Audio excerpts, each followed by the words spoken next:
सीधा आरोप लग रहा है कि आप भाजपा के करीब होते जा रहे हैं, जल्दी दल बदल सकते हैं क्योंकि आपकी दूरियां पार्टी से दूर होती जा रही है। तो इस पर आप क्या कहना चाहेंगे? बात यह है कि मुर्शिदाबाद डिस्ट्रिक्ट में पिछले चुनाव में बड़े एक अच्छा पॉलिसी अपनाया था। क्या मुर्शिदाबाद डिस्ट्रिक्ट में जहां जहां बीजेपी की उम्मीदवार खड़ा हुई थी उनके खिलाफ उन्होंने कुछ नहीं किया, उनके एक बाल भी वो टच नहीं किया।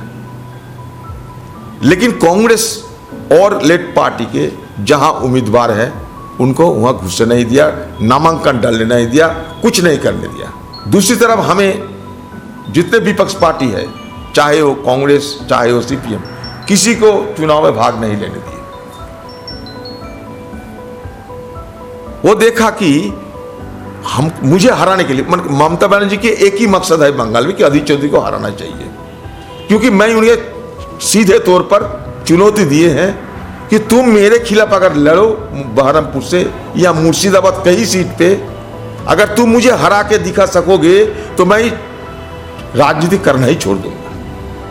तुम्हारे साथ सारे सरकार है, पैसा है, धन दौलत सब कुछ है, तुम मेरे खिलाफ लड़ जाओ। तुम तो एमपी प्रधानमंत्री बनना चाहते, तो प्रधानमंत्री बनने के लिए तो एक एमपी बनना जरूरी है। तुम दो जगह से लड़ जाओ। तुम्हें तो अगर प्रधानमंत्री बनना चाहिए तो तुम्हें तो एमपी होना ही होगा। तो अगर एमपी होना ही चाहिए और तुम्हें प्रधानमंत्री बनने का शौक है तो तुम मेरे खिलाफ लड़ो हमारे डिस्ट्रिक्ट में आकर। तो वो चाहते हैं कि अधीर रंजन चौधरी के हाथ से हिंदू निकल जाए, वो ये महसूस करे कि बीजेपी रहना मुनासिब है। दूसरी तरफ मुसलमान भी है, वो क्या किया जाए? ये आप अफवाह फैला दो। अफवाह क्या है? अधीर चौधरी बीजेपी के साथ जा रहे हैं, बीजेपी के करीब है, वगैरह वगैरह बेबुनियाद बातें।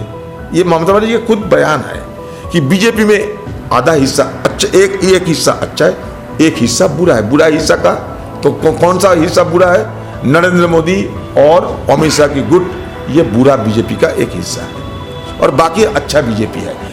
तो ममता बनर्जी आज तक ये नहीं कही कि चुनाव की नतीजा चाहे जो भी हो, मैं किसी हालत में बीजेपी के साथ दोबारा साथ नहीं निभाऊंगा, गठबंधन नहीं करूंगा, चाहे जो भी हो, कोई भी हालत पे। ये कभी बताया उन्होंने? नहीं बताई।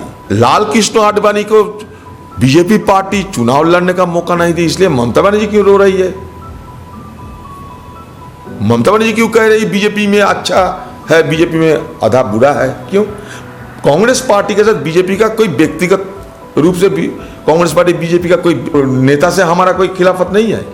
हम लोग बीजेपी पार्टी का विचारधारा की खिलाफत है, विचारधारा के खिलाफ हम कहते हैं। बीजेपी पार्टी का जो विचारधारा हो हिंदुस्तान के लिए ये सही नहीं है, बगैर बगैर हमारा जो रवैया है आप सब जानते हैं। लेकिन हम ये डिफरेंशिएट नहीं करते कि ये अच्छा वो बुरा वो मिडिल, ये हम नहीं करते। आपके नेतृत्व में 2014 का लोकसभा चुनाव कांग्रेस ने लड़ा, इस बार सोमेन मित्रा जी अध्यक्ष का, आपको क्या लगता है इस बार किस तरह का परफॉर्मेंस होगा कांग्रेस का पूरे राज्य में? और देखिए 2014 साल सारे एंटी इनकम्बेंसी कांग्रेस के ऊपर था। 2014 साल सारे हिंदुस्तान में से 44 सीटें हम लोग जीत हासिल किए थे।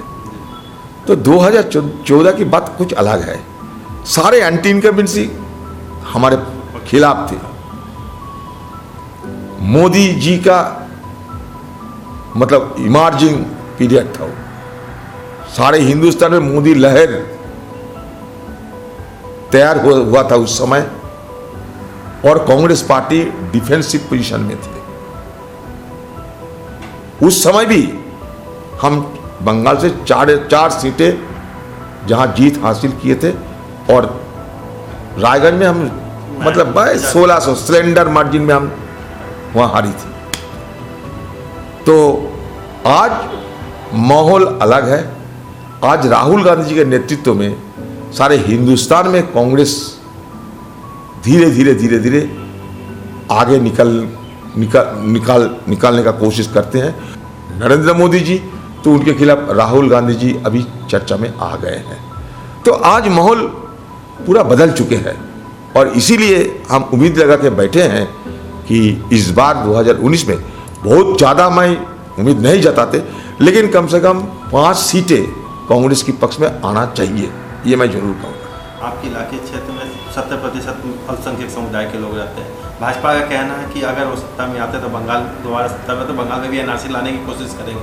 इस पर आपकी प्रतिक्रिया जाने। देखिए, हमारे जो मुर्शिदाबाद डिस्ट्रिक्ट है, यहाँ एनआरसी लाना बेकार है, क्योंकि ये आज से नहीं, आज़ादी के पहले से यहाँ के रहने वाला है।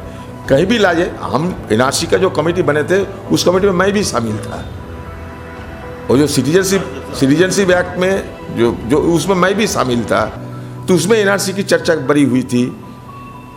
इंडियन सिटीजनशिप एक्ट में मैंने उनके खिलाफ अपना राय दर्ज किए हैं। एनआरसी एक पॉलिटिकल मुद्दा है और कुछ नहीं। एनआरसी अगर करे तो कोई हर्ज नहीं। हमें ये नहीं कहा कि भाई हिंदुस्तान में बाहर से कोई घुसपैठिया आए और यहाँ बस जाए रह जाए, ये मैं कभी नहीं इनके पक्ष में मैं वकालत करता हूँ। लेकिन मुझे ये कहना है कि एनआरसी की मामला सिर्फ आसाम में चलते हैं, वो वहाँ भी एनआरसी की मामले को लेकर बीजेपी पार्टी सारे आसाम की माहौल पूरा बिगाड़ दिए हैं। तो जो आसाम में एनआरसी चालू नहीं कर पाए तो हिंदुस्तान के दूसरे हिस्सों में कैसे लाए हुए? बंगाल में क्यों एनआरसी लाने की बात करते? जहां वो सत्तारूढ़ है वहां क्यों एनआरसी नहीं लाते? आसाम के बजाय आसाम और हिंदुस्तान में कोई ऐसा सूबा है जहां बीजेपी एनआरसी लाते हैं, लेकिन एनआरसी को लेकर सियासत जरूर है। अपना प्रतिद्वंदी किसे मानते हैं इसका? यह हमारे यहाँ टीएमसी पार्टी है। तो आपको लगता है उनसे कुछ टक्कर मिल सकता है? नहीं, ऐसा नहीं। प्रतिद्वंदी मतलब वो प्रतिद्वंदी नहीं है, डिस्टेंट प्रतिद्वंदी मानते हैं कांग्रेस। और हम लोगों के जनता के आशीर्वाद दुआ हमारी साथ आएंगे, इसमें मैं बड़ा मतलब महफूज से मैं ये कह सकता हूँ। कैमरा पर्सन अर्पिता चंद्रा के साथ दीपक रतन मिश्रा की रिपोर्ट।